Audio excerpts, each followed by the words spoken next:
السلام عليكم ورحمة الله وبركاته. النهاردة جايب لكم فيديوهين ملهمش حل، وبلغة الشراقوة مش إلهم حل. النهاردة هنشوف الفرق بين الكلب البلدي والكلب الجيرمان شيبرد، والبلدي اللي هو الكلب المصري البلدي. هنشوف النهاردة فيديو ملوش حل. هنتفرج على أول فيديو النهاردة. مبدئيا بس نوطي الصوت كده. ده واحد بيدرب كلب بلدي، طبعا حوار ملوش حل. او بيسقف له بيقول له نوت، بيقول له هوبا فوق لماما، والكلب طبعا بيزوم على صاحبه زي ما انتم شايفين. عادي مفيش اي مشكله خالص، عادي بيزوم على صاحبه. اثبت، شوف، هو ده بقى التدريب الصح. اهو بعد ما قال له اثبت قال له جود. يبقى هنا بقى في اختلاف، ان الكلب البلدي بيفهم لغتين، لا او 3 لغات كمان. بيفهم انجليش وبيفهم عربي وبيفهم انجليزي مدغدغ. يعني هو قال جود او بيسلم زي الفل، مفيش اي مشكله. اثبت اهو اثبت. طبعا هو هنشوف دلوقتي هو هيعمل ايه تاني. ده طبعا الكلب البلدي المصري ملوش حل، ملوش حل يا جماعه. كلب ملوش حل. جود راح اهو جود رعد. سبحان الله. ما فيهاش حاجه طبعا فاضيه.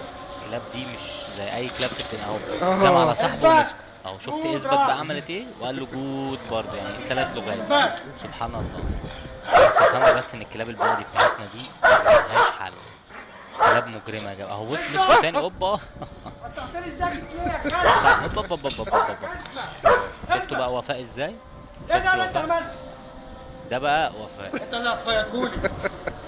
طاطا بجد؟ مهمته كلها ان هو يفكر لا. كده هيخيط له الجاكيت. صور يا زمان. صور يا زمان. والله احرقت شفتوا فيا. بقى يا جماعه الفيديو ده مش ده الكلب البلدي.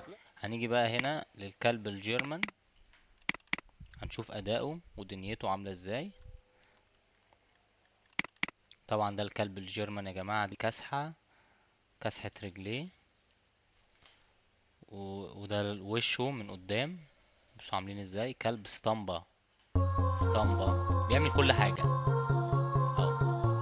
اهو روح بيروح، التحية دي التحية، بيرفع رجليه عادي مفيش اي مشكلة. نفسي افهمه بقى ايه الفرق بين ده والكلب البلدي اللي انا كنت مشغله من شوية ده. هي دي بقى المشكلة انا عايز افهمها. طبعا بيقف على رجليه عادي يا جماعة، ممكن يلزق في السقف. طبعا ذكي جدا. يعني ايه الفرق بين الكلب الجيرمان ده والكلب البلدي؟ يعني هو ده الفرق. ده الجيرمان يا جماعة بيعمل كل حاجة، أستاذ ورئيس قسم في كل حاجة. مش ممكن، يعني ناقص له ورقة وقلم ويكتب ويتكلم. اه والله فاضل له ورقة وقلم ويكتب ويتكلم. اهو بيمشي خطوات عادي مع صاحبه. ده بقى الفرق بين التدريب الجيرمان والتدريب البلدي. بس برضو يعني ده كلب وده كلب، يعني ده عنده مناخير وده عنده ده بيشم وده بيشم، ده عنده قوة وده عنده ايه الفرق بقى يعني؟ ده ايه بقى؟ اهو بيرفع ايده، بيعمل كل حاجة ما شاء الله عليه. يا جماعة فاهمين وجهة النظر عن الكلاب غلط خالص. وطبعا أنا الفيديو بيتكلم قدامي، انا مش هتكلم. او بيرجع مارش. بيعمل كل حاجة والله. عشان ما اطولش عليك، لو حد عارف ايه الفرق ممكن يقول لي، عشان انا معرفش ايه الفرق. اوبا.